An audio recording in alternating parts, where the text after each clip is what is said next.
ayat ieu neruskeun ayat nu kamari, di mana kamari dijelaskeun bahwa engke di yaumul kiamah para rasul-rasul dipanggil ku Gusti Allah Subhanahu wa taala. Masya Allah. Ditanya para rasul teh dek dipenta pertanggungjawaban tentang tabligur risalahna, kena kasaksian ku umat, kena kadenge ku umat, kena kanyahoan ku umat.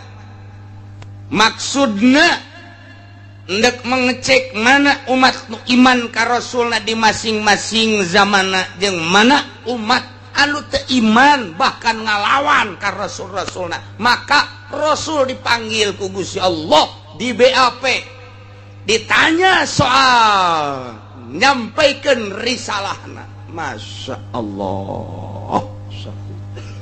Ulah-ulah rasul dipanggil ku Gusti Allah anu ieu teh ancamanana neraka. Sangkilang bupati bae di peta pertanggungjawabanana, gubernur di peta pertanggungjawabanana, DPR di peta pertanggungjawabanana, nyana teh kesang badag kesang halus. Lamun nyana teu main jalan dapur bahaya. Untung jalan aya dua, hiji jalan hareup, kadua jalan dapur. Lolobana pejabat make jalan dapur. Iyalah lantaran dek dipenta pertanggungjawabanana presiden dek mikeun jabatanana ke penerus bangsa. Iya dipenta pertanggungjawabanana selama nyana menjabat 1 periode atau 2 periode. Apa yang telah dilaksanakan sesuai atau tidak pelaksanakan dengan aturan-aturan. Lantaran singa ada negara urang teh lain milik pejabat, kutitipkan bangsa dan negara ku cek Bung Karno. Bahasana ge kutitipkan. Bener sia nyekal titipanana aman. Teu bener sia di dunia bisa aman lantaran bisa jalan dapur, tapi tidak ada yang bisa aman di Mahkamah Agung Rabbul Jalil di hadapan Allah Subhanahu wa taala. Bakal disaksian ku urang bagaimanakah Bung Karno dulu, dan bagaimanakah Soeharto dulu, dan bagaimanakah Gus Dur, bagaimanakah Megawati, termasuk orang yang kecil Habibie. Bakal dipenta pertanggungjawabanana kok bisa lucut eta tim-tim, termasuk SBY 2 periode dipenta pertanggungjawaban ku Gusti Allah engke di Rabbul Jalil, urang sebagai saksina. Muncul coba saksi nu pernah di presidenan ku SBY, coba dia. Wah kabeh berdesak-desak, berdesak-desakan, saya saksi. Kumaha sia ieu? Waktu presiden SBY jadi presiden teh bensin kumaha? Wah. Dan lain sebagainya, buruh ditanya, petani ditanya, pedagang ditanya, ditanya. Di dunia mah bisa lulus di MK, di dunia mah bisa lulus di KPK, di dunia mah bisa lulus di berbagai kendala lantaran bisa jalan dapur. Di hadapan Allah malaikat batu bisa disogok lantaran malaikat batu beukeun dahar. Teu beukeun dahar jeung make nyogok make naon atuh malaikat teh dibere awewe hayu teu hayang cek malaikat. Teu hayang emang polisi asal dibere awewe we haji bae irungna beukah. Wah, ini makanan gua. Teta. Iki Rasul teh dipanggil ku Gusti Allah. Ndek ditanya soal tabligur risalahna sesuai atawa henteu. Nu bisa ngomong sakitu ge Rasul teh tepat-tepat bae ngalaksanakeun tugas dan nu pohara. Begitu dipanggil ku Gusti Allah, kumaha jawabna? Qalu la ilma lana innaka anta allamul ghuyub. Nu bisa jawab kabeh nyanggakeun sadaya-daya ka Gusti, da Gusti nu maha uning kana urusan-urusan anu gaib mangga nyanggakeun nu ngajawab. Panggil Kangjeng Nabi Isa. Isa maju. Maju Kangjeng Nabi Isa. Tanya ku Gusti Allah, selama maneh hirup di dunia dijieunkeun pangeran ku umat Kristiani, dijieunkeun Tuhan ku umat Katolik, dijieunkeun pangeran ku umat Kristen Protestan. Nah ieu maneh teh nitah ka umat bahwa maneh teh pangeran, nyangakeun sadaya-daya Gusti ka Gusti. Gusti nu maha uninga, abdi beusi kacaletot ngomong Gusti. Rempan abdi lantaran ieu teh seuneu di sakelilingna salah seren neraka.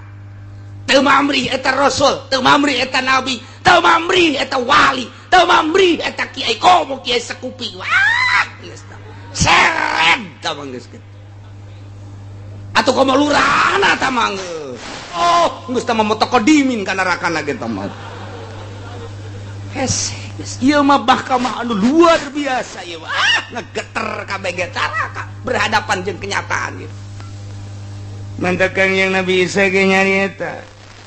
La ilma lana innaka anta alamul ghuyub. Gusti nyangakeun sadaya-daya mangga da aya catetanana Gusti. Tanya Rokib, tanya Atib. Mangga abdi mah geus teu bisa nyarita beusi kacaletot. Isa iz qala Allah waktu nyarita Gusti Allah ka Kangjeng Nabi Isa, maksudna didongengkeun bakal ieu teh padahal mah engke di akhirat didongengkeun nu bakal terjadi di akhirat ka urang supaya umat-umat Katolik, Kristen, Protestan termasuk umat nu lain nyahoeun kajadian-kajadian nu bakal ditanyakeun jaga di yaumul kiamah. Masya Allah, dibacana kuari dimensi pikiran urang ka alam akhirat, alam hisab, alam mahsyar. Ieu teh keur caritakeun di alam mahsyar, urang bakal nyaksian. Dicaritakeun ku ari abeh nyaweun teh bangsa Katolik, Protestan, Kristen di samping eta supaya umat-umat nu lain ge nyaweun Kanjeng Nabi Isa bakal dipanggil ku Gusti Allah, bakal ditanya jeung dicaritakeun keistimewaan Kanjeng Nabi Isa. Padahal Kanjeng Nabi Isa lain pangeran. Iyalah dicaritakeun ku ari kurang. Padahal mah ieu nyaritakeun jaga nu bakal terjadi di yaumul qiyamah. Untung urang ngaji alhamdulillahirabbil. Jadi nyaho geus pikiran urang ku ari ulah mikiran dasi, ulah mikiran sapatu herang, ulah mikiran jas, ulah mikiran samping, ulah mikiran jabatan, ulah mikiran pamajikan, ulah mikiran anak. Ku ari teh urang ngahayal ieu teh di mahsyar. Tadi geus gadahar wuduk oh masalah guys. Di mahsyar ya. Ya Allah. Direnung torikoh mah alam teh mulyana Baitullah, mulyana para malaikat termasuk malaikat Jibril. Kemudian direnung deui ku para waliullah mah Baitul Maqdis, direnung deui neraka, direnung deui surga, direnung deui mizan, direnung deui jembatan Shiratal Mustaqim, direnung deui ketika orang di BAP. Renungan-renungan etalah anu membuat dorongan ke batin seseorang nu ngerenung supaya bangkit semangat ibadah ka Gusti Allah Subhanahu wa ta'ala. Mun teu direnung urang kos urang kieu bae. Geus urang mah atuh kuari mah ngadengekeun renungan-renungan para wali-wali Allah anu geus jadi nya nama deket jeung Gusti Allah teh. Renungan manehanana ku urang dibaca oh kitu. Januturkeun mah hese aya qanaahan, aya zuhudan, aya uzlahan. Kemudian ku urang teh tadi deuleu merenung ka zuhudna para wali, qanaahna para wali, tawakalna para wali. Beuh, hese jasa. Lantarannya nama keur carita zuhudna bae nu aya bagikeun nu eueuh ulah diteangan saha jelemana satangerang coba. Ulah-ulah budak sakola geus sama sakola mah ngeueuh jurusan kiai ben wae jurusanna eueuh hiji-hiji aja. Nu aya bagikeun, nu eueuh ulah diteangan. Kitu cuma teu moal bukan naon. Tugas kitu mah. Eta urang Cisoka tong ngomong bukan naon tugas kitu mah. Ieu mah geuk lain nyaritakeun bogana naon, endek nyaritakeun ibadah ka Gusti Allah Subhanahu wa ta'ala. Eta cenah dahar, mun masih keneh mikiran dahar, sia ulah make norekat-norekat. Cicing sia ditu ngejedog tuh ngojeg sia. Mun masih keneh nyaritakeun dahar nginum ngojeg di ditu ulah nyaritakeun torekat. nyaritakeun tarekat badeg pepegatan jeung dunia. Emang dititah ulah loba omong sia disoekeun sia ku aing. Can datang berarti ilmuna. Encan datang dahar mah nu ngaturna Allah lain urang, nginum mah nu ngaturna Allah lain urang. Urang mah dititahna ge ibadah ka Gusti Allah. Cak Gusti Allah laksanakeun hak sia ibadah ka aing. Urusan rezeki aing nu ngatur, ulah sok bilu-bilu urusan aing. Sia mah aing urusan aing ku sia dipilu-pilu, aing urusan sia teu dilaksanakeun. Tolol sia. Urang lamun dikitu-kitu di akhirat, je maju. Geus rarasaan teh rasa aing neraka. Geus boga nya ge rasa asana. Sabaraha taun je hirup di dunia? 60. Pake naon? Lolobana hirup di dunia? Dagang. Hasil dagangna pake meuli sawah. Hasil sawahna pake kawin ka karaon.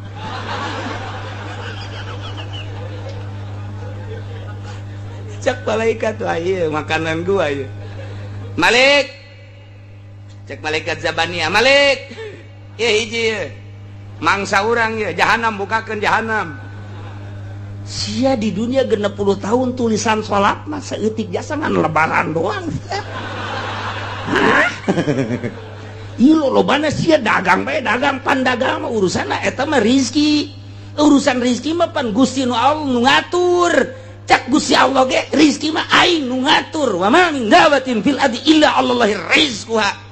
Setiap lu kumalangang di dunia boro-boro jelema cacing Allah nu ngarizkian, tuma Allah nu ngarizkian. Sia geus ikut campur urusan Allah, ai urusan sia salat sagala puasa henteu.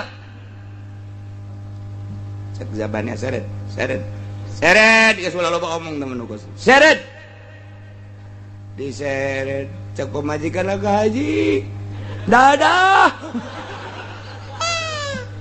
Cek aja sial ada aing. Sia ge bakal di BAP ya sia. Aduh, eta urang lamun inget kadinya masyaallah. Endeu kumaha nu mantak direnung, ieu keur cai renungan para wali. Wali teh ngarenung, mun aing di BAP disaksian ku manusia triliunan ke nu nga-BAP-na malaikat, perintah Gusti Allah, salah neraka. Beuh, ieu aing hirup coba eta hana sugih henteu kadaan. Lamun sugih onaman cara batur seubeuh di dunia pan aing mah nya capek mamanggul waluku. Nya capek nutur-nutur buntut kebo. Nya capek aing dahar ge nganjeng lauk asin bae. Ai di akhirat ieu kos kieu eta renungkeun ku urang. Salamet moal aing sih. Masyaallah lamun urang ngarenung ka dinya ketika urang ditanya, sia sok ngaji kan ka Cilongok? Oh sok. Make motor naon? Sekupi. Menang ti mana? Ngeridit. Teu nyaho sia ngeridit haram. Hah? Mun urang ngarenung ka dinya, Gusti Allah meureun cilaka. Geus lah, sekupi jual, ngeridit nu gede deui. Ya Allah, ilah renungan-renungan deui urang teh kita ngerenung alam dunia, renungkeun ku urang. Nu amal bakal kabawa ke alam akhirat renungkeun ku urang. Eta teh tafakur teh ngaranna. Tafakur jeung muraqabah diaturlah ku ahli-ahlina yakni para wali-wali Allah. Jalan untuk usul ke Gusti Allah 3, hiji tafakur, 2 muraqabah, 3 zikir. Zikir mah tama jangan benturan nafsu-nafsu urang. Zikir mah jangan benturan dong. La ilaha illallah perjalananana anu kudu dilaksanakeun ku urang. Zuhudna, qanaahna, tawakalna dan lain sebagainya. Ai sakadar zikir doang mah zikir. Watuh urang ge aing ngariung ka dulu cau ampuna gede panjang zikirna. Mun cau nu laleutik teh cau naon kana? 11. Zikirna 11 bae cau na ge laleutik ieu mah. Eta zikir urang. Tapi masalah emang datang kadinya tuh terus bae ngan ieu keur carita jelema nu murni, jelema anu berpangkat insan kamil, anu lurus ka Gusti Allah tanpa pernah melirik sebelah mata ka dunia, tanpa melirik kana jabatan, tanpa melirik kana tahta. Hiji Allah. kurang ngerek di hawalan deh jelema model gitu. Masya Allah. Nah ya Kanjeng Nabi Isa dipanggil ku Gusti Allah, ditanya, Ya Isa bin Maryam azkur ni'mati 'alaika wa 'ala walidayk idh ayyatuka biruhil qudus. Keistimewaan Kanjeng Nabi Isa alaihi salam di dunia ayat 7. Keistimewaan Kanjeng Nabi Isa di dunia ayat 7 sangat menonjol, luar biasa, di luar jangkauan manusia, di luar konstatir manusia. Hese yang tandinga model Kanjeng Nabi Isa alaihi salam. Tapi kan datang ke kiwari mual ayat tanding Kanjeng Nabi Isa, maka istimewana dibuat di Al-Quran nu bakal kadenge kurang ke dipempa pertanggung jawaban di harapan Allah di Rabbul Jalil urang kuari geus nyaho keistimewana 7. Hiji, hei Isa putra lalaki Maryam, inget anjeun karena nikmat kaula nu telah diberikan ka anjeun jeung ka indung anjeun, kudu disyukuran nikmat tersebut. Kaula nu agung cek Gusti Allah melen mere nikmat ka anjeun 7. Hiji, Isa inget anjeun iz ayyatuka biruhil qudus, waktuna kaula nguatan ka anjeun biruhil qudus dengan malaikat Jibril. Kumaha mang? Tukallimun nasa fil mahdi wa kahla. Borosot Kanjeng Nabi Isa lahir tanpa bapak. Kanjeng Nabi Isa mah putra daripada Siti Maryam. Nu Siti Maryam teh hamilna diperintah ku Gusti Allah malaikat Jibril teh tah niup leungeun baju Siti Maryam. Ditiup eta mah sakadar sabab doang, tanpa kitu ge bisa. Malaikat Jibril liup, beteungna langsung karasa hamil lah. Dicaci dimaki Siti Maryam, lompat ka leuweung tanpa bicara Siti Maryam. Lantaran Siti Maryam waliatullah, lain jelema sambarangan Siti Maryam teh, jelema nu murni jeung suci, nu bakal ngalahirkeun manusia murni jeung suci. Tapi samemeh kelahiranana Siti Maryam dicaci dimaki, dianggap pezina Siti Maryam teh. Panjang dongengna nu geus didongengkeun di surat Ali Imran. Ieu mah neruskeun rek nyaritakeun keistimewaan Kanjeng Nabi Isa lu bakal dipertanyakeun ku Gusti Allah. Lahir ke dunia Kanjeng Nabi Isa mah keur diayun keneh, dibantu ku malaikat Jibril bisa ngomong. Lantaran dituduh zina Siti Maryam, kulantaran dituduh zina, orok tersebut ditanya. Begitu ditanya nyarita, Inni Abdullah ataniyal kitab, kulama hamba Allah nu dibere kitab ku Gusti Allah, Injil bakalna. Hamba Allah hiji. Sahatah anu ngabantuan ngomong keur waktu di ayunan, sahatah anu ngabantuan ngomong keur waktunya na aya di buayan, keur manehanana jadi orok. Biruhil Kudus, malaikat Jibril jadi pendampingna. Dioyakeun ku malaikat Jibril sungutna, lisana, dibere bisa ngomong. Hakikat nama Gusti Allah anu nyandingkeun malaikat Jibril ka diri Kanjeng Nabi Isa alaihissalam. Kadenge Inni Abdullah ataniyal kitab, kadenge ku masyarakat. Iji. Nomor kaduana, engke bakal nyarita deui nu sarua bahasana wakahla, setengah tubuh. Ieu ayat wakahla nandakeun yufidu nuzulahu qabla sa'ah, bakal turun deui Kanjeng Nabi Isa memeh kiamat. Lantaran aya bahasa wakahla. Wakahla teh umurna setengah tubuh. Kanjeng Nabi Isa waktu diangkat ke langit ku Gusti Allah, dikejar-kejar ku Yahudi, umurna 33 tahun, 3 bulan, 3 poe. Itulah Kanjeng Nabi Isa disalamatkan ku Gusti Allah, kuari aya di luhur langit. tanda ayana di luhur langit ketika junjunan alam Kangjeng Nabi urang Kangjeng Nabi Muhammad sallallahu alaihi wasallam mi'raj pendak sareng Kangjeng Nabi Isa alaihi salam aya keneh di luhur. Masya Allah, jag-jagwa ringkas tah Kangjeng Nabi Isa diangkat ka luhur langit disalamatkeun ku Gusti Allah. Nu dongengna geus dicaritakeun dina surat Ali Imran. Ayalah jelema anu akur jeung Kangjeng Nabi Isa atawa anu persis jeung Kangjeng Nabi Isa, dibunuh, disalib, dianggap Kangjeng Nabi Isa pecinta Kangjeng Nabi Isa, disalib. Nu kuari kieu bae teh tadi salib teu make calana-calana aca. Nu dianggap pangeran eta teh lain Kangjeng Nabi Isa alaihi salam. Kangjeng Nabi Isa naik ke luhur langit, diangkat ku malaikat Jibril. Iyalah ta ayyatuka biruhil kudus, ai nguatan ke anjeun cak Gusti Allah hai Isa dengan dibarangi ku ruhil kudus tukallimun nasa fil mahdi. Anjeun bisa nyarita waktu keur di ayunan wa kahla, anjeun bisa nyarita anu sarua bahasana ini Abdullah ataniyal kitab ketika anjeun diturunkeun di langit ke dunia engke di akhir bakalna dunia kacau balau anu luar biasa. Di mana-mana huru-hara sekup lati mimiti sekup keluarga, RT, desa, kecamatan, kabupaten. Wah, tuntutanana macam-macam, ekonomi lah, tuntutanana politik lah, dan lain-lain macam-macam. Antara negara ribut, walut dunia. Islam terpepet, anu bener-bener hayang nyalametkeun agama, lumpatlah ke Mekah. Tanda jelema bakal lalumpatan ke Mekah, Mekahna sekitar haram bakal dilebaran kuari geus mulai. Apapun yang terjadi, milik siapapun cak raja, ini harus dijual, dibeli ku raja, dilebarkeun kuari geus terjadi. Madinah dilebarkeun.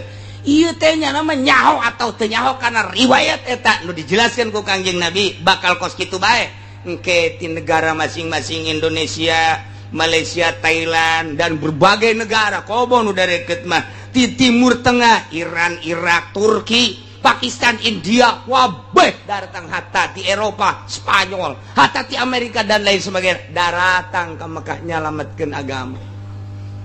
Kebenaran kayak pemerintahan teh deui membuka lebar-lebar. Geus nego jeung berbagai negara lantaran terjepit di negara masing-masing. Kuari mah masih hese kene urang jeung igobah di Mekah. Baheula babari kuari hese engke babari deui asup ka Mekah teh untuk penyelamatan agama, melindungi Baitullah dan lain sebagainya. Engke bakal cari cing di Mekah. Engke menunggu manusia adil Imam Mahdi. Kenu bakal didongengkeun di Qurtubi, turunlah Imam Mahdi untuk melawan musuh Allah, ialah Dajjal. Turun Dajjal, tekuat Imam Mahdi, turunlah Kangjeng Nabi Isa alaihi salam. Kangjeng Nabi Isa engke turun, sanggeus turun ke hararudang nu aya dina surat Kahfi, yakni ashabul Kahfi. Buksal mina tamliho martunus saribunus dunwanus saribunus kafiat kapsatak tayatataya kabeh hararudang untuk menjadi tentara Allah mengikuti Kangjeng Nabi Isa alaihi. Cek sakaulna lain kitu. Iya Imam Mahdi heula lantaran memehna Dajjal heula. Dajjal teh pohara jasa bisa hiber ti Amerika ka Indonesia, kamari bakal karak David hungkul. Engke mah bisa hiber ti Amerika ka Inggris, ti Amerika ka Jerman, ti Indonesia ka Arab, hiberannya nama naon dicekal jadi emas, leungeun ka tuhu bakal jadi surga, leungeun keca bakal jadi neraka. Nyana ngaku-ngaku pangeran, asal teu percaya dibunuh ku nyana, asal teu percaya dibunuh. Mending dibunuh teh ngan saukur dibunuh mah, dibunuh, diusap, dihudangkeun percaya henteu sia aing pangeran. Jelema kualut kabeh sujud ka Dajjal, kuari mah kakarak sujud ka atut doang. Engke maka Dajjal ujianana. Dajjal disujud, oh iya pangeran teh hayang duit cekel, yo hayang emas cekel, yo ujianana naon kebutuhan urang. Cak urang kulon teh kami mah ieu geus eueuh cai, gampang cai hujan maju turun dirinya wer ditanya cukup hujan, cukup ngincan cai cukup eureun sia hujan endeu kumaha deui. Endeu kumaha deui kuari mah kakarak impes daging bae ge sarujud jelema. Kakarak bunga bang bae ge sujud. Kiai nu haram-haramkeun dicaci dimake ceun teuing aing mah kerasa siang kamu disidang di hadapan Allah. Aing geus nyampaikeun ka sia. Tapi awas ya. Kuat henteu sia nang tangan siksa Allah. Nah, ieu kuari ge sararujud kana kos karar itu. Jabatan disujudan tanpa jabatan moal dahar murtad sia. Maca 2 kalimat syahadat. Kuari geus mulai diacak-acak engke mah dajal langsung. Nah, didinya datanglah Imam Mahdi beserta bala tentara Ashabul Kahfi nu aya di Yordan. Dibuka ku Gusti Allah. Blak. Buukna bakalna 2 kali lipat tangtungan manehanana. Buajang atuh ribuan tahun tiba heula di zaman Raja Dikianus. Zaman Raja Dikianus ada teh ribuan tahun. Wah, buukna panjang, kukuna pararanjang. Kumisna pararanjang. Pan hirup jangan hirup atuh teh dikerut-kerut ya silep meureun di jero. Mendeting seremna tuh. Boro-boro perang urang neuleun abe asal budak leutik mah neuleun ge pae.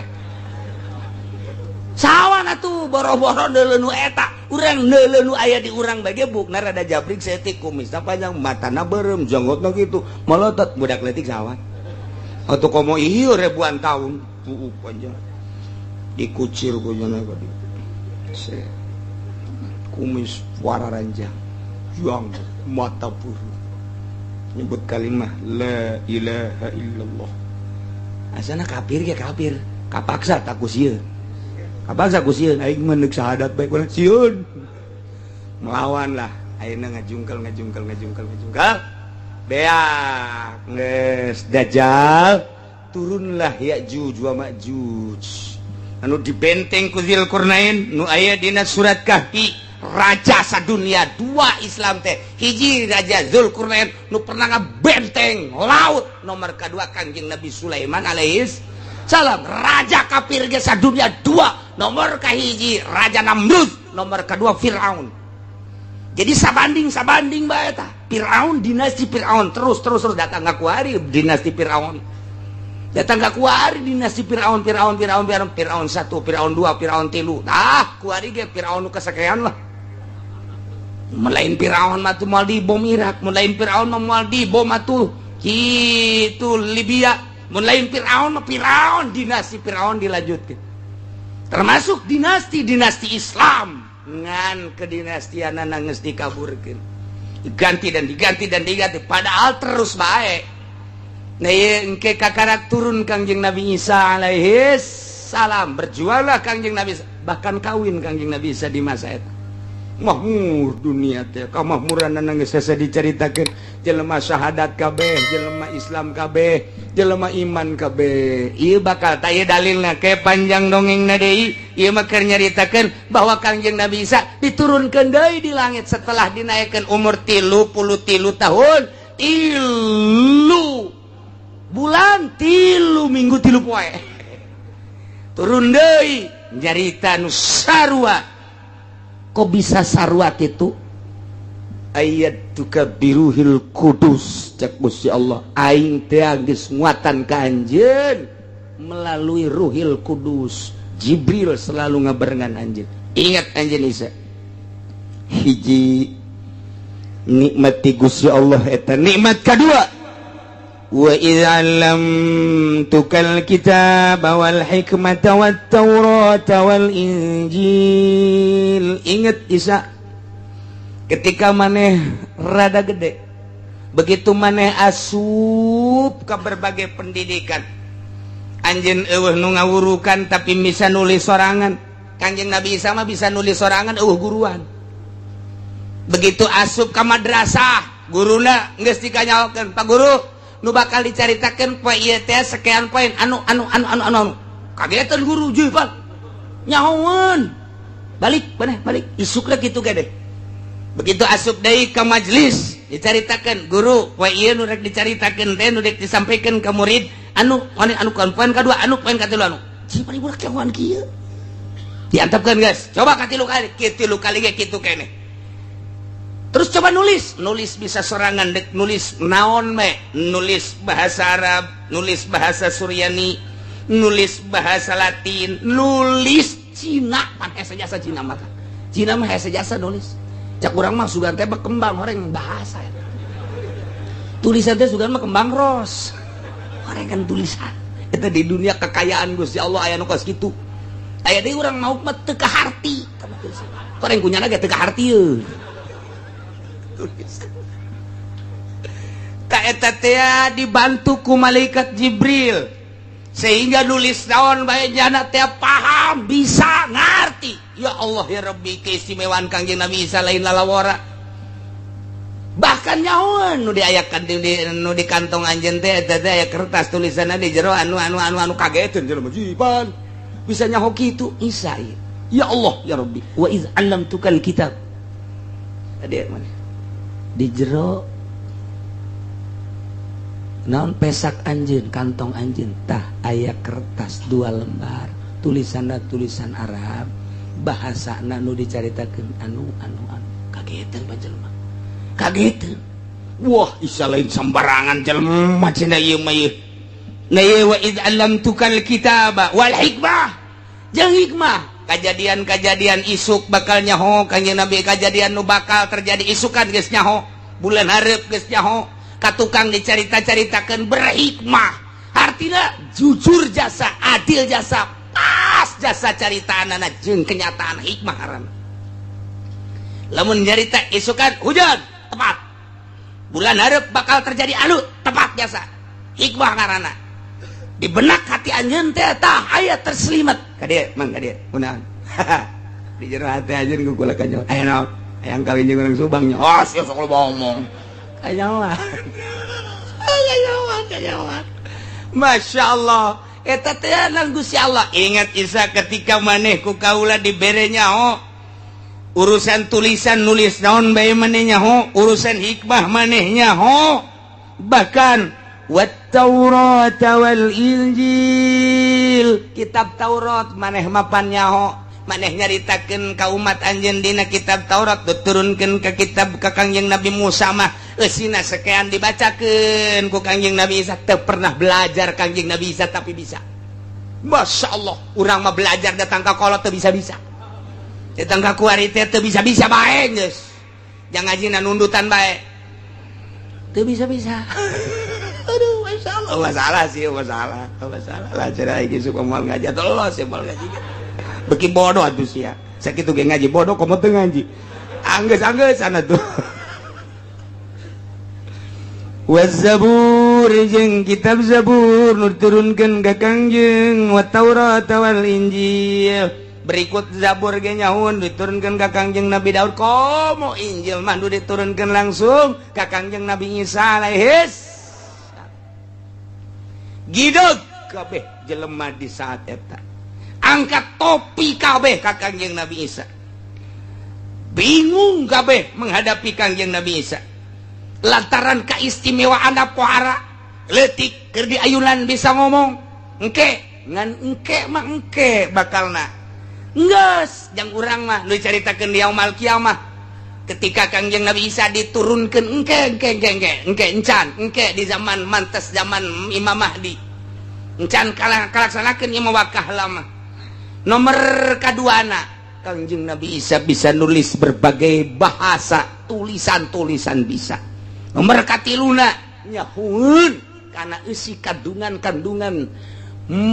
di jero hate manusia bahkan tulisan-tulisan jeung nyaritana tepat sangat berhikmat jujur adil moal aya mungkir ka ucapan Kangjeng Nabi Isa. Nomor selanjutnya apalin kitab Taurat apalin kitab Injil kitab Zabur komo Injil mah pohara jasa geus teu bisa kukumaha manusia saat eta menghadapi zaman Kangjeng Nabi Isa alaihis salam. Mana dari keistimewaanana ingat Isa cak Gusti Allah wa takhluqu minat tini kahayati at-tayri fatanfukhu fiha fatakunu tayran biizni. Kangjeng Nabi Isa teh nyokot lempung kemudian diemple-emple dirupakeun manuk manyar manuk manyar ya sia ka manuk manyar teh nyarahon sia mah manuk manyar mah mun usim panen wah lolobana manuk manyar teh resepeunana jeung ayana ku Gusti Allah entah mah saat-saat geus barareukah teh teh babarengan jeung manuk peking nu mantak di sawah teh aya bebegig eta teh jang nyingsilnan manuk manyar jeung manuk peking sisa teh nyaho pan ya sia mah pabrik nyahona engke di kitu-kitu di oyak-oyak guprak manuk hiber tah manuk manyar teh tukang malingan pare nu aya di sawah baheula mah nu maling di sawah teh manyar kuari mah make dasi beda rupa doang sebenarnya manyar namanya teh eta kene nah dirupakeun ku Kangjeng Nabi Isa dibentukeun manuk begitu-gitu aju ku Kangjeng Nabi Isa ditiup begitu ditiup hiber bisa sasada coba eta lempung dibentukeun manuk ditiup hiber jadi manuk beneran pan eta lain bantrak-bantrakeun nu mantak baheula mah eta bangsa tukang ngangon-ngangon karar itu tukang ngangon ge nyokot lempung nu hideung diemple-emple aja di bolongan ditiup ngan teu jadi manuk sasada doang tui di bolongan kiri katuhu ge dikitu-kitu cek jana mah pajar manuk beureunanan puguh eta mah lempung keneh nurutan Kangjeng Nabi Isa ngan teu kesampean aya dongeng naoreng kana eta patani baheula teh aya dongeng naoreng pangangon teh wasak nyieunna tina lempung mun rapi gitu-gitu kujana aju ditiup di bolongan pinter jasa dibawa ka imah kolotna ngamuk ulah dibawa ka imah ulah sok ditiup kos kitu kunaon sok eueuh beas di imah gabah sok hepek siap cerekan cenah mun mawa olah olie eta ka imah bangsa nu karar itu tah bangsa suling bangsa olah olie anu dina naon garang-garana kitu trompet termasuk manuk nu harus cerekan ngomong piceun kunaon ye gabah hepes ya moal aya eusian atuh kuari mah atuh panekol sekali itu dibawa ka imah mata eueuh gabah dina gabah suling dibawakan ka imah gitar dibawakan ka imah baheula mah anti imah diasupan ku nu geus kitu mata budak angon teh neundeuna ge jauh ti imah besi dicarekan ku abah kuari mah abahna suling sia ka mana coba aing nyobaan ieu tolol bapak beda zaman kamari ieu zaman kula leutik jeung zaman ayeuna jauh bedana masyaallah zaman murni budak nenden olah-olie nenden suling nenden mamanukan ge embung di imah di saung bae di dieu tadi tutupan ku nyana ku talokop kunaon diteuneung dia besi ka nyahoan ku abah budak kuari mah talokop ge teh nyahoan talokop teh talokop awi denden di dinya besi ka nyahoan ku abah ku emak sok nyarekan isuk-isuk kakarang ditempo deui jujur jasa budak baheula Masya Allah embungin mawanu kitu ka imah besi teu dahar cak tadi ieu keistimewaan Kangjeng Nabi Isa nyieun mamanukan tina lempung ditiup hiber sasada jadi manuk beneran tongkon ku jelema pohara jasa Isa tah eta keistimewaan Kangjeng Nabi Isa alaihis mana deui keistimewaan teh tambah deui keistimewaan anu nomor kalimana watubriul kaopatna watubriul akmah wal abrasa biizni bisa nyageurkeun anu buta bisa nyageurkeun nu lampang nu buta bae nu sakitu hesena bisa dicageurkeun lampang nu sampai ka ayeuna obatan ku Kangjeng Nabi Isa mah diusap doang aya jelema buta usap Kangjeng saya muka aya jelema lampang corop usap aya jelema kitu nu sok baruntung danan ngaran-ngaranna lepra kusta lepra usap cager mau nyeri huntu mah di deuleu doang cager nyeri huntu mah geus asal di geus cager we ieu keistimewaan Kangjeng Nabi Isa alaihis salam masyaallah paling dahsyat deui nomor kalimat wa tukhrijul mauta biizni waktuna Kangjeng Nabi Isa alaihi salam bisa ngahudangkeun jelema nu geus maot nu geus puluhan tahun ratusan tahun ribuan tahun di jero kuburanana bisa dihudangkeun ku Kangjeng Nabi Isa. Ieu teh alat mukjizat jang tablighur risalah supaya umatna iman ka Kangjeng Nabi Isa bahwa Kangjeng Nabi Isa teh utusan Allah dibere keistimewaan. Coba Isa mun bener maneh Rasulullah tak kuburan coba ta ulah nyieun manuk geus nyieun manuk mah jadi emplek-emplek itu kadeule tah di jero kuburan hudangkeun. Teh Kangjeng Nabi Isa mun kula bisa ngahudangkeun maneh iman kami. Ditepak doang ku Kangjeng Nabi Isa. Ya sahibal maqbarah. Gub biidznillah. Bukanya na. Teh nu kaluar teh jelema hideung kos orang Afrika nyanyi bari goyang-goyang tong teng eta kabeh hideung bae beu Isa sihirna pohara amat sihir tuh padahal mah eta teh mukjizat. Coba tanya cek kaumna ditanya menanta saha anjeun abdi hirup di zaman raja di zaman Kangjeng Nabi Daud alaihi salam. Pagawean naon anjeun baheula keur zaman Kangjeng Nabi Daud? Kula mandek nyaingan Kangjeng Nabi Daud. Kangjeng Nabi Daud mah suarana bagus, aju kula sok nyaingan tapi teu kasaingan, kula mah jore bae. Jadi kula teh penyanyi di zaman Kangjeng Nabi Daud. Mane iman teu ka Kangjeng Nabi Daud? Alhamdulillah kula iman ka Kangjeng Nabi Daud. Kumaha ta masyarakat? Geus kadenge? Alah sihir tah mah. Coba balikeun deui, dibalikeun deui. Balik deui irji bismillah. Balik deui. Balik deui ka jero sok nutup deui kuburan. Masya Allah. Diiring-iring deui ka Kangjeng Nabi Isa. Coba cek tah kuburan nu ieu ya tah kuburan ieu. Kuburan saha? Mun kula bisa ngahudangkeun anjeun iman. Beneran, benar. Wari atuh coba maca syahadat asyhadu an la ilaha illallah wa asyhadu anna Isa rasulullah. Engke, hudangkeun heula. Dihudangkeun ku Kangjeng Nabi Isa. Ya sahibal maqbarah. Gum biiznillah. Hudang dengan izin Allah dan iradat Allah. Blak muka. Assalamualaikum ya Isa. Waalaikumsalam. Cek Kangjeng Nabi Isa, man anta? Ana Yapis ibnu Nuh. Kuring ia adalah Yapis, putra daripada Kangjeng Nabi Nuh. Masya Allah, kurang kumaha. Cek kaum lagi balikeun deui. Oke heula cek Kangjeng Nabi Isa ditanya heula. Anjeun nyaho ka kula? Nyaho. Saha kula? Isa alaihi salam. Kula teh sebagai naon? Rasul Allah. Saha jelema anu iman ka Isa kuari salamat, lamun jelema teh iman bakal cilaka. Ulah kos kitu, balikeun deui ka kuburan. Wah, nu bae dakwah blon. Masya Allah, cek Kangjeng Nabi Isa RJ biidznillah balik deui ka jero kubur. Loba-loba deui nu dihudang-hudangkeun ku Kangjeng Nabi Isa tetep bae teu iman. Sebagian kecil nu iman. Ya Allah. Iyalah keistimewaan Kangjeng Nabi Isa alaihis.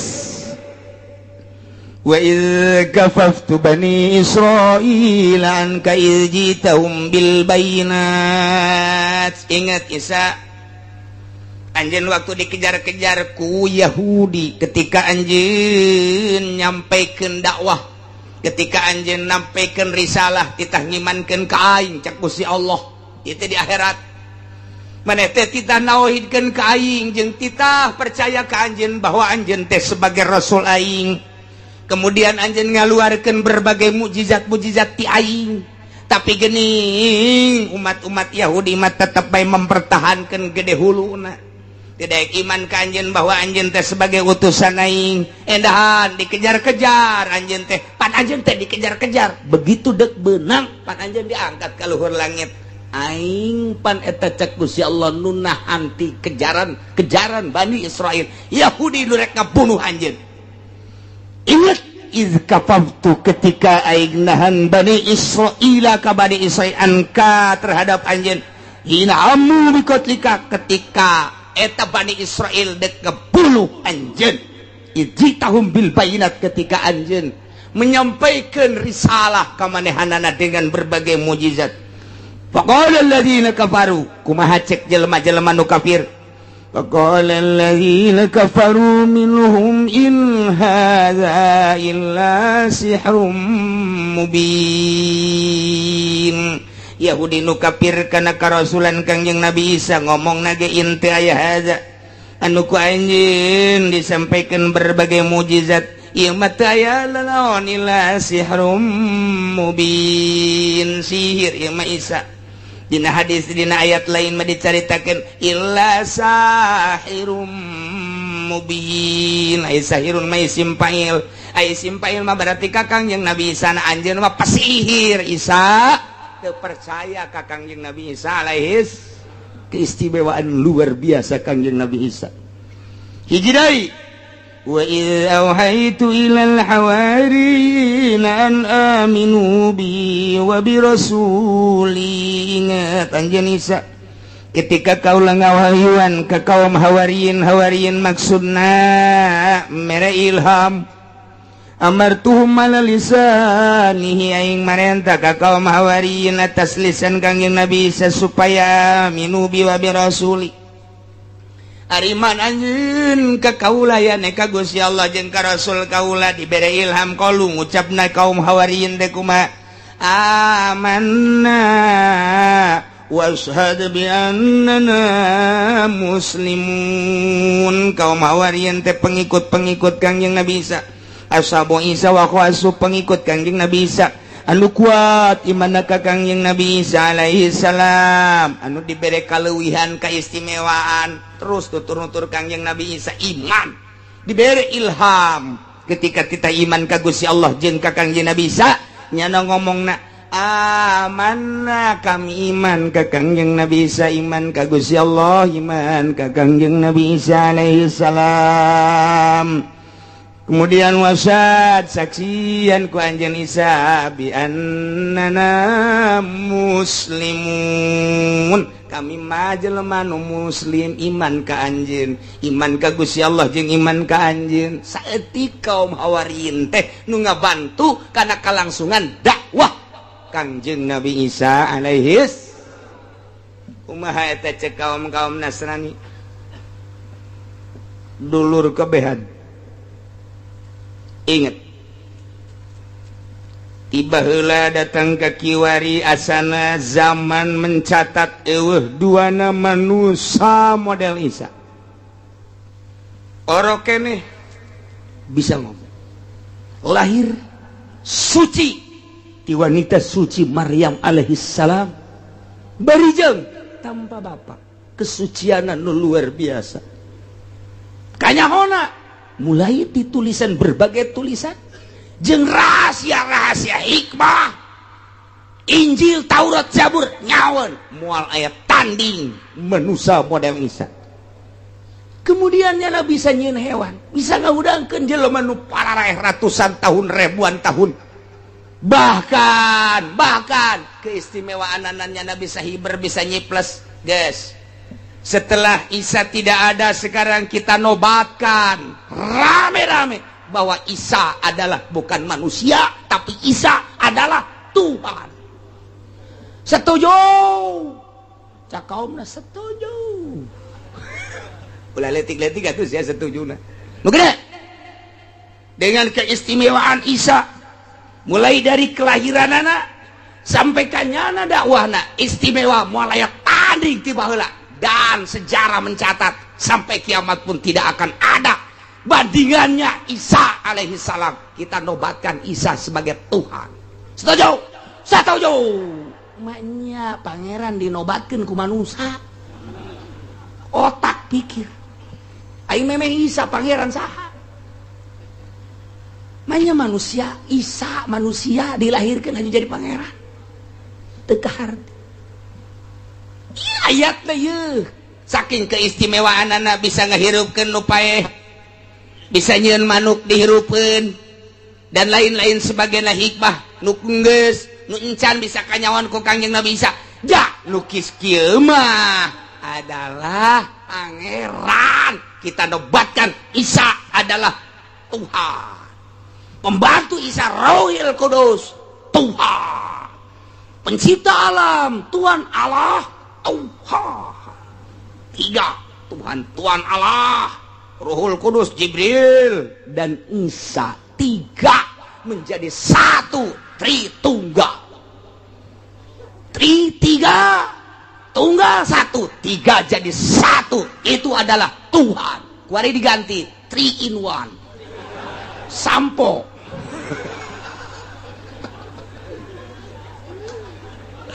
Masya Allah. Ini baraca ya ke orang Kristen ya keistimewaan ya. Nu paling pakai dalil. Adu kekuatan jeung Islam di Amerika. William mengatakan tidak ada manusia seperti Isa.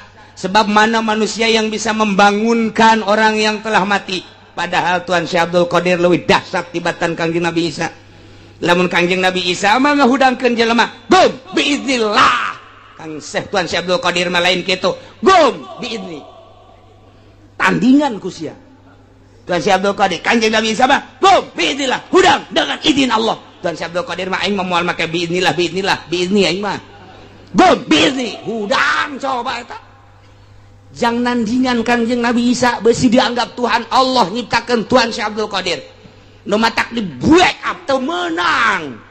Berkumandang Tuan Syekh Abdul Qadir ajaran-ajaranna di berbagai daerah. Naon sebabna? Sebab Kristen bakal kaledek. Lamun itu mah seorang rasul. Syekh Abdul Qadir mah umat daripada Kangjeng Nabi urang. Kangjeng Nabi urangna beuki leuwih pohara mun daekeun ngaten. Umatna bae gumbi inilah. Gumbi ini gitu, lain biinilah deh. Masya Allah. Nah, cek William, tidak ada manusia seperti Isa. Sebab burung diciptakan dari tanah buburungan ceknya nak. Buburungan. Mamanukan. Siapa buburungan? Heran aing heset bahasa Melayu segala buburungan. Kan urang mah mamanukan, aingna mah burung-burungan. Henteu menang buburungan. Salah tamun buburungan, burung-burungan. Aing mata kararese bahasa Melayu geus hayang aing lah. Kecuali aing bahasa Melayu nu internasional bisa. Aing kitu mah bangsa Melayu cengkareng, gondrong, bolang, teu hayang aing mah. Teu hayang mata aing teh dikembangkeun ku situ. Yo, gua cariin lu aigok di sini. Eta mah ka aigok, Masya Allah. Kahayang urang mah ulah make aigok. Kan aigok mah Sunda. Ya, lu kemana ayah yuk? Lu gak ada gua, nggak lihat lu. Kemana ayah? Ya, dari tadi gua di sini. Iya, gua nggak kelihatan. Ya, cuma ke pasar doang sebentar, sepatan itu. Bahasa asal geus kos itu sepatan geus teh. Tapi lamun gondrong lain deui. Kumaha? Apa? Kumaha tong? Apa ini? Lu dari mana tong? Oh, dari sono keceng jasanya cepat. Sakumaha kereta bis wae. Masya Allah. Cepat jasa. Masuk tong. Hah? Masuk tong. Hah? Lu sama siapa tong? Aduh, aing mal deui ngobrol jeung nini hese. Di gondrong mah hese jasa jeung nini nu baheula teh. Waduh, cepet jasa. Gondrong mata aing teh hayang aing malah gondrong kos kitu jasa. Cepat jasa. Du ngomong sok kumaha marah bae pan. Mentek nu geus hayang aing mah. Betawi aya deui Betawi lain. Nu mentek ulama bisa ge Indonesiana intelek bisa. Ngan tilok dipake. Jadi pohon deui. Eta tadi aya buburungan gitu kan. Urang ngapan ngeunaheun, mamanukan, ngeunaheun kan. Tapi kan di Indonesia mah lain burungan, burung-burungan. Sabodoh lah kumaha sia bae. Cek William. Tah bisa nyeun mamanukan tina taneuh kemudian ditiup jadi manuk beneran. Saha? Eta mah teu kudu Kanjeng Nabi Isa. Kipalak baheula Kipalak Bogor anu tadi diasupkeun ka botol teh tak Kipalak tah. Nu Soeharto Soekarno teh datang bae ka Kipalak. Soekarno ira hayang datang ke Kipalak. Masya Allah. Batak diberi ilmu na ku Kipalak. Soekarno teh termasuk Tiki Hairun lain letik-letik jelema Kipalak lantaran bisa asup ke botol eta manuk dicekel ku nyana batu dikieu-kieu bisa jadi manuk. Kipalak eta komo atuh itu mah Syekh Maulana Hasanuddin mah waktu dek tarung jeung rawayan jeung kitu pucuk umun. Rawayan boga ilmu pucuk umun teh sadeuleu matanyana bisa iber eta ilmu pucuk umun. Dites ilmu pucuk umun mah 40 imah. Lamun geus bisa nyebrang 40 imah eta berarti geus lulus. Tumata kuari di rawayan mah imah kudu 40 bae. Eta teh ilmu pucuk umun ngaranna. Jang leng-leng nyaritakeun ngetes ngetes ilmu pucuk umun 45 dele iber mun geus ngalengkah 45 berarti geus bisa diteruskeun kuari ge masih keneh engke ka ditu teh satungtung dele sak iber ditandingan ku Syekh Maulana Hasanuddin di tandinganana ngadu kotok itu mah kotok geus jago menang male sedengkeun Maulana Hasanuddin mah pan teu mawa kotok jalak biasa culak cilek Maulana Hasanuddin leh cek Maulana Hasanuddin aya balokeng ye balokeng bae di kieu-kieu hei balokeng sia jadi kotok jalak berem kongkoromo hebat atuh boro-boro Kangjeng Nabi bisa Syekh Maulana Hasanuddin nu belah dia putra daripada Syekh Hidayatullah bisa nyiptakeun kotok jalak berem ti balokeng kakarak banuk manyar temlah kecil nama gos kitu mah tuh balokeng begitu diadukeun atuh balokeng mana eleh atuh deuk kumaha elehna aja balokeng nyinganan atuh tinggal sama Maulana Hasanuddin mah mantep biasa ya kotok cek cenah ieu atuh batur mah teu jarahoeun pan nyana doang nu nyaho moal eleh kotok aing mah kajian kumaha ge bener bae lantaran nu eleh tanding kedua minggu hareup hari Jumat badasar tadi tukangan Banten aya kadinya tanu rame ya oke geus balik nu eleh nu menang tarung kedua kali bingung ngelehkeunana kumaha aja lain ilmu leutik-leutik ya ilmu pucuk umun teh nah aya Ki Soleh Gunung Santri asistenna Waalaikumsalam bangun puyengkeun amat jeung bingungeun amat aya naon Sultan pan urang Jumat tas asar rek ngadu kotok di ditu ai si eleh ye si eleh ulah bingung cek Soleh tuh bagus Soleh ai kitu sia boga kotok henteu pana tuh bisa ngaulah bingungan ulah bae jadi kotok bisa sia bisa coba buktikan Bismillahirrahmanirrahim bismillahi wa bi'aunillah wa bi mali teruskan ku aing sia tah direkam sia aya babacaanna bi'aunillah wa bi qudratillah wa bi terus bismillah doang babacaanna ulah napas bismillahirrahmanirrahim bismillahi bi'aunillah wa bi qudratihi wa bi iradati dan lain sebagainya